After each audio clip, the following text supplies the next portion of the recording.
take a brief review of what is availability and unavailability. Before going into the details of availability and unavailability, we must understand the basic concepts of thermodynamics. Thermodynamics is made up of two subwords. One is thermo and other is dynamics. Thermo means related to heat, related to thermal energy, and dynamics means the movement of the thermal energy. So the definition of thermodynamics goes like this. Thermodynamics is a science that deals with energy interaction and its effect on the properties of the system under consideration. So, in the definition of thermodynamics comes the word system. We find in this universe energy interaction taking place almost every day. So, we have to define our object about which we will study our energy interaction. So we define that object as our system. Suppose we consider this room. This room is our system. Then in thermodynamics, we study whatever energy interactions are taking place, whether it is heat or work, from the rest of the surroundings and into this room. This is called thermodynamics. Another definition, in another word that comes into the definition of thermodynamics is heat. Up till the beginning of 18th century, heat was assumed to be an invisible fluid flowing from higher temperature to lower temperature. But the credit goes to Sadi Carnot, who defined heat as an energy flowing from high temperature to low temperature. So the statement that the heat flows from high temperature to low temperature is wrong. The correct statement is net heat flows from high temperature to low temperature. So heat is defined as the energy which flows from high temperature to low temperature. So we cannot say that the heat content of a particular body is 2 kilojoule or 20 kilojoule or 100 kilojoule, because heat cannot be stored. Like the electricity cannot be stored. We cannot store heat. So whatever energy flows because of temperature difference, that is called heat. So in the definition of heat, we come to know what is temperature. Temperature is defined as the kinetic energy of molecules. We know all inorganic materials consist of large number of molecules, and the molecules are not at rest. They are moving in random motion of the molecules characterize what is called temperature. So higher the kinetic energy or velocity of the molecules, higher is the temperature. The layman's definition of temperature is hotness or coldness of the body. But from a scientific point of view, temperature is the measure of the kinetic energy of molecules. So if we consider a rod, and metal rod, and heat up this end, so we are supplying heat to this end, then the molecules present at this end, they start vibrating with a larger velocity, so that the temperature at this end increases. Whereas the molecules here, they are also vibrating, but they are vibrating at a lesser pace. So we call that the temperature at this end is more and temperature at this end is less. So this is the basics of thermodynamics, heat and system. Coming to types of system, we can classify basically the system into open system, closed system, and isolated system. So for this classification of system, we take into account the interaction between system and surrounding.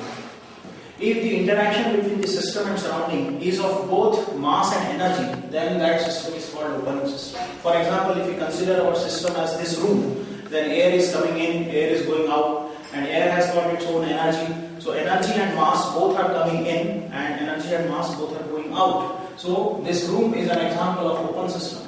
Whereas if we consider a container closed from all sides and some air is in it, then only energy can flow in or out, and we cannot have the mass flow in or out. So this is an example of closed system.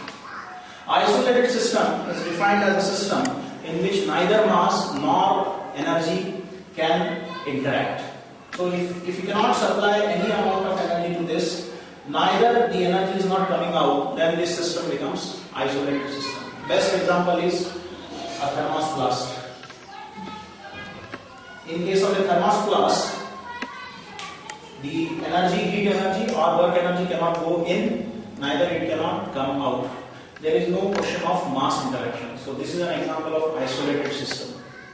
When we talk about heat, in second law of thermodynamics, we have seen that heat is low grade energy, whereas work is high grade energy. So before comparing heat and work, we must understand what is the concept of thermodynamic work. Mechanical work is different from thermodynamic work. We know mechanical work as force into displacement, that is work. But in case of thermodynamic work, a system is said to do thermodynamic work on the surroundings if the system is able to lift some load in the surroundings. For example, if this is a system means whatever object or substance we are considering for studying the energy interaction, that is our system.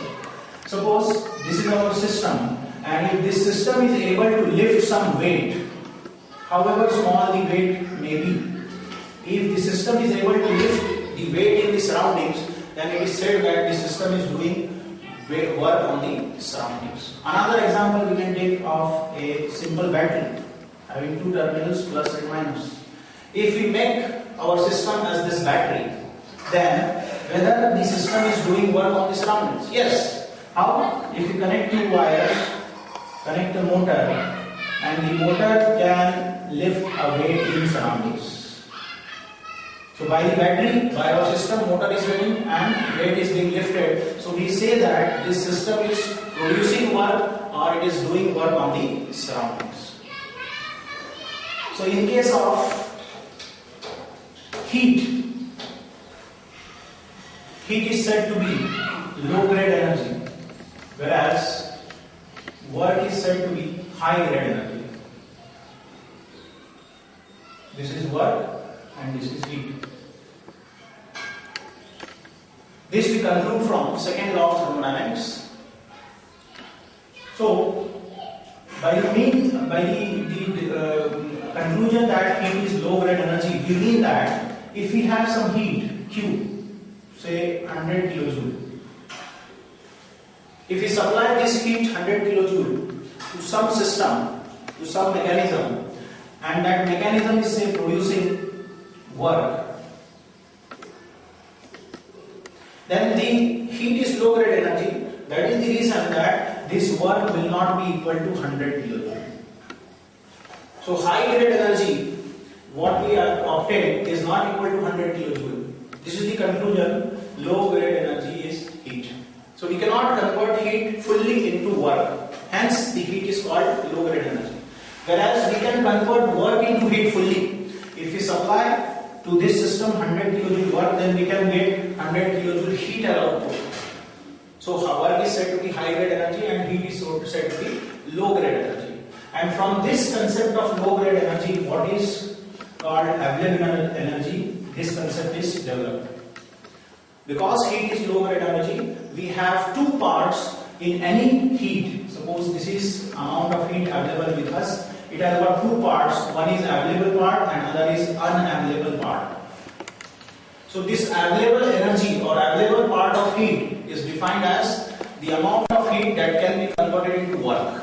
Suppose we have 100 kilojoule work, say 100 kilojoule heat, and we can convert 60 kilojoule heat into work, then that 60 kilojoule becomes available energy and 40 kilojoules become unavailable energy. So whole of the heat cannot be converted into work. Whatever part of heat that can be converted into work is called available energy, and whatever part we cannot convert into work is called unavailable part.